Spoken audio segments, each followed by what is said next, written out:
Hello friends, ನಮಸ್ಕಾರ. ಸುಗುಣ ಜಿನ್ YouTube ಚಾನಲ್ಗೆ ಸ್ವಾಗತ. ನಾನು ನಿಮ್ಮ ಪ್ರೀತಿಯ ಸುಗುಣ. ಯಾರೆಲ್ಲ ನನ್ನ ಚಾನಲನ್ನು ಸಬ್ಸ್ಕ್ರೈಬ್ ಮಾಡ್ಕೊಂಡು ವಿಡಿಯೋ ನೋಡ್ತಿದ್ರು ಅವರೆಲ್ಲರಿಗೂ ಕೂಡ ಥ್ಯಾಂಕ್ ಯು. ಹಾಗೆಯೇ ಯಾರೆಲ್ಲ ನನ್ನ ಚಾನಲನ್ನು ಇನ್ನೂ ಸಬ್ಸ್ಕ್ರೈಬ್ ಮಾಡದೆ ವಿಡಿಯೋ ನೋಡ್ತಿದ್ರು ಪ್ಲೀಸ್ ಸಬ್ಸ್ಕ್ರೈಬ್ ಮಾಡ್ಕೊಳ್ಳಿ. ನಾನಿವತ್ತು ವೆಜಿಟೇಬಲ್ ಪಲಾವ್ ಜೊತೆ ನಿಮ್ಮ ಜೊತೆ ಬಂದಿದ್ದೇನೆ.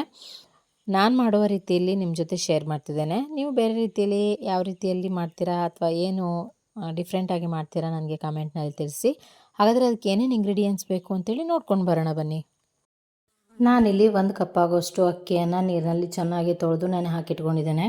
ಹಾಗೆಯೇ 1 ಕಟ್ಟಾಗುವಷ್ಟು ಕೊತ್ತಂಬರಿ ಸೊಪ್ಪು, ಹಾಗೆಯೇ 1 ಕಟ್ಟಾಗುವಷ್ಟು ಪುದೀನವನ್ನು ನೀಟಾಗಿ ತೊಳೆದು ಕ್ಲೀನ್ ಮಾಡಿ ಇಟ್ಕೊಂಡಿದ್ದೇನೆ.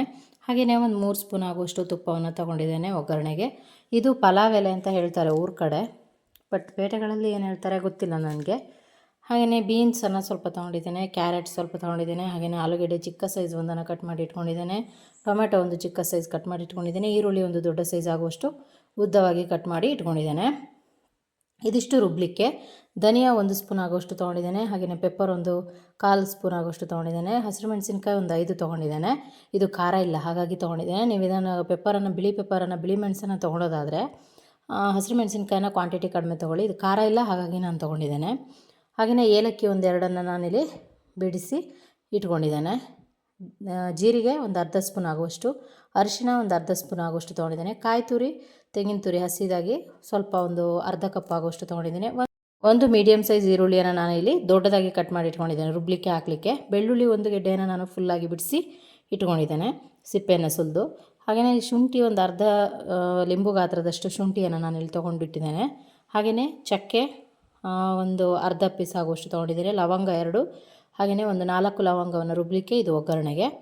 ಇದಿಷ್ಟನ್ನು ತೊಗೊಂಡಿದ್ದೇನೆ. ಈಗ ಮೊದಲನೇದಾಗಿ ನಾವು ಪಲಾವಿಗೆ ಮಸಾಲೆಯನ್ನು ರುಬ್ಕೊಳ್ಳೋಣ. ಇಲ್ಲೊಂದು ಮಿಕ್ಸಿ ಜಾರನ್ನು ತೊಗೊಂಡಿದ್ದೇನೆ. ಪುದೀನ ಮತ್ತು ಕೊತ್ತಂಬರಿ ಸೊಪ್ಪು ಏನು ತೊಗೊಂಡಿದ್ವಿ ಇದೆಲ್ಲವನ್ನು ಸಹ ಹಾಕ್ಕೊಳ್ತಿದ್ದೇನೆ.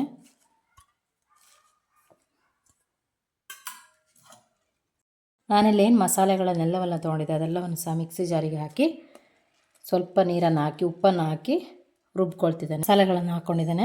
ಸ್ವಲ್ಪ ನೀರನ್ನು ಹಾಕಿ ಚೆನ್ನಾಗಿ ರುಬ್ಕೋಬೇಕು. ತುಂಬ ನೈಸಾಗಿ ಏನು ರುಬ್ಬೋದು ಬೇಡ, ತರಿಯಾಗಿ ರುಬ್ಬಿದ್ರು ಓಕೆ. ಈ ರೀತಿಯಾಗಿ ಪೇಸ್ಟನ್ನು ರೆಡಿ ಮಾಡ್ಕೊಂಡಿದ್ದೇನೆ. ಈಗ ಒಗ್ಗರಣೆಯನ್ನು ಹಾಕ್ಕೊಳ್ಳೋಣ. ನಾನಿಲ್ಲೊಂದು ಕುಕ್ಕರನ್ನು ಬಿಸಿ ಇಟ್ಕೊಂಡು ತುಪ್ಪ ಏನು ತೊಗೊಂಡಿದ್ವಿ ಅದೆಲ್ಲವನ್ನು ಹಾಕ್ತಾಯಿದ್ದೇನೆ.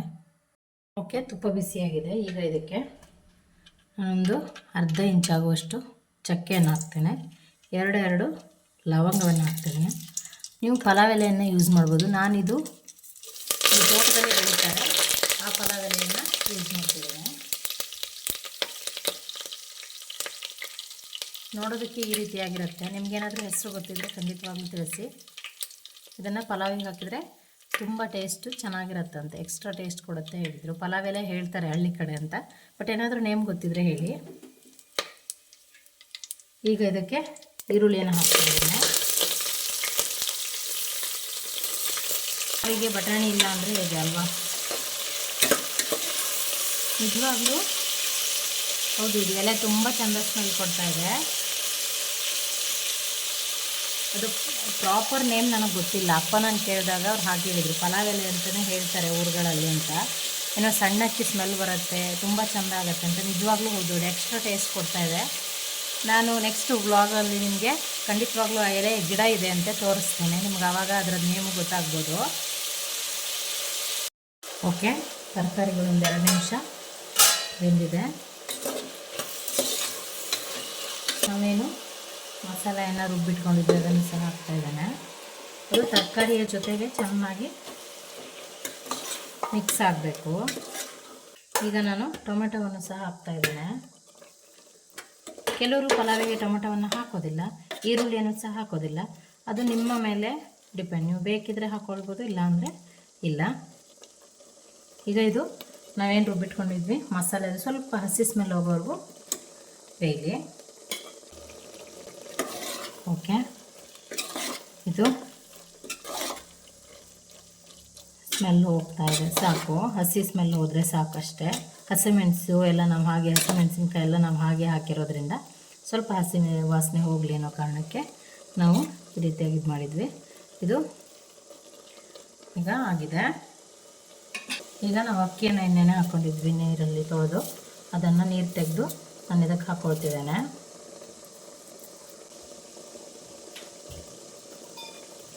ಈಗ ಇದನ್ನು ಚೆನ್ನಾಗಿ ಸ್ವಲ್ಪ ಹುರ್ಕೊಳ್ಬೇಕು. ಮಸಾಲೆ ಎಲ್ಲ ಸ್ವಲ್ಪ ಹಿಡಿಯೋರೆ.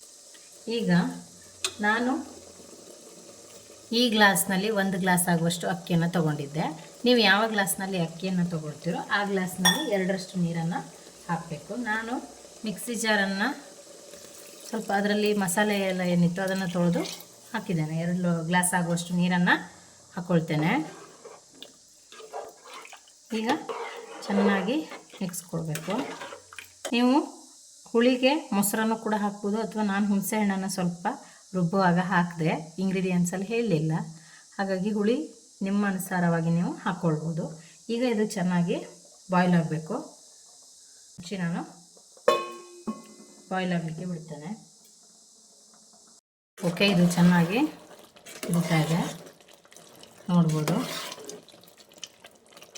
ಈಗ ಇದಕ್ಕೆ ಉಪ್ಪು ಎಲ್ಲ ಸಾಕಾಗಿದೆ ನೋಡ್ಬೋದು.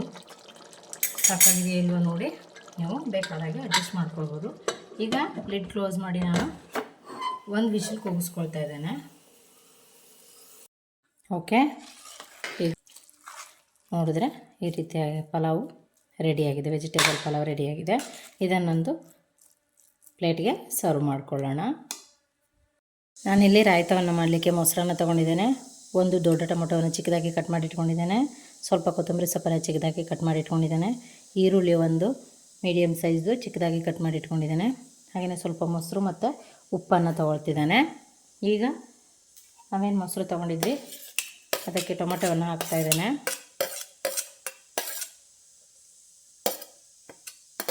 ಕೊತ್ತಂಬರಿ ಸೊಪ್ಪು ಮತ್ತು ಈರುಳ್ಳಿ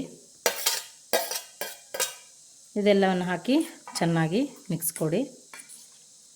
ಈಗ ಇದಕ್ಕೆ ಸ್ವಲ್ಪ ಉಪ್ಪನ್ನು ಹಾಕ್ಕೊಳ್ಬೇಕು. ಪಲಾವ್ಗೆ ಸ್ವಲ್ಪ ಏನಾದರೂ ಉಪ್ಪು ಜಾಸ್ತಿ ಆಗಿದೆ ಅಂತ ಅನ್ನುವಾಗ, ಉಪ್ಪು ಜಾಸ್ತಿ ಆಗಿದೆ ಅಂತ ಅನಿಸಿದರೆ ರಾಯ್ತಕ್ಕೆ ಉಪ್ಪನ್ನು ಹಾಕಬೇಡಿ, ಅದಲ್ಲಿಗೆ ಸರಿ ಹೋಗುತ್ತೆ. ಖಾರನೂ ಅಷ್ಟೇ, ಪಲಾವು ಸ್ವಲ್ಪ ಖಾರ ಜಾಸ್ತಿ ಆಗಿದೆ ಅಂತ ಅಂದರೆ ಮೊಸರನ್ನ ಹಾಕುವಾಗ ಸರಿಯಾಗತ್ತೆ. ಇಲ್ಲ ನಮಗೆ ಖಾರ ಕಡಿಮೆ ಆಗಿದೆ, ಏನೂ ಮಾಡೋಕ್ಕೆ ಆಪ್ಷನ್ ಇಲ್ಲ ಅಂತ ಅನ್ನುವಾಗ ನೀವು ಇದಕ್ಕೆ ಬೇಕಿದ್ರೆ ಹಸಿರು ಮೆಣಸಿನ್ಕಾಯನ್ನು ಹೆಚ್ಚಿ ಕಟ್ ಮಾಡಿ ಹಾಕ್ಕೊಳ್ಬೋದು. ಆವಾಗ ಬ್ಯಾಲೆನ್ಸ್ ಆಗುತ್ತೆ. ಓಕೆ, ಈಗ ರಾಯ್ತ ರೆಡಿಯಾಗಿದೆ ನೋಡ್ಬೋದು ನೀವು. ಪಲಾವ್ ಜೊತೆ ಸವಿತಾ ಇದ್ದರೆ ತಂಪಾಗಿರುತ್ತೆ. ಓಕೆ, ಬಿಸಿ ಬಿಸಿಯಾದ ಪಲಾವ್ ಮತ್ತು ಮೊಸರು ಬಜ್ಜಿ ಅಥವಾ ರಾಯ್ತ ರೆಡಿಯಾಗಿದೆ. ನೀವು ಕೂಡ ಮನೆಯಲ್ಲಿ ಟ್ರೈ ಮಾಡಿ ಹೇಗಾಗಿದೆ ಅಂತ ನನಗೆ ಕಮೆಂಟ್ನಲ್ಲಿ ತಿಳಿಸಿ. ನನ್ನ ವಿಡಿಯೋವನ್ನು ನೋಡಿದ್ದಕ್ಕಾಗಿ ಧನ್ಯವಾದಗಳು.